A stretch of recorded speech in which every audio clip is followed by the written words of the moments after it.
একটি গল্প বলছি। কালের প্রভাবে চুল দাড়ি সাদা, পরিচ্ছন্ন, সুস্বাস্থ্যবান, ভদ্রবেশী এক ৭০ বছর বয়স্ক বৃদ্ধ দৃঢ় পদক্ষেপে হেঁটে চলেছেন। তাকে দেখে মনে হচ্ছে একজন অতি প্রিয় ঠাকুরদাদা তার নাতিপুতির জন্য উপহার আনতে যাচ্ছেন।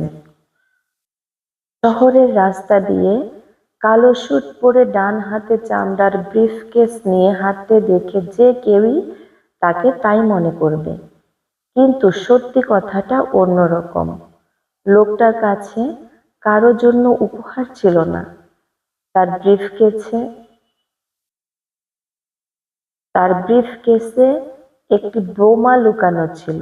এই বোমাটি ছিল একটা খবর, যে খবর সারা পৃথিবীতে বিতর্কে আলোড়ন সৃষ্টি করে, জনমতকে প্রচণ্ড ঝাঁকুনি দিবে। এই সংবাদ যখন চারিদিকে ছড়িয়ে গেল, তখন অনেকে ভাবল বুড়োটা পাগল, অনেকে ভাবল লোকটা নিজেকে জাহির করার জন্য এসব করছে। যাই হোক, স্বাধীন রাষ্ট্রের সিনেটর আরনি চেম্বার্স একজন শ্রদ্ধাহীন, তর্কপ্রবণ রাজনীতিবিদ বলে পরিচিত ছিলেন।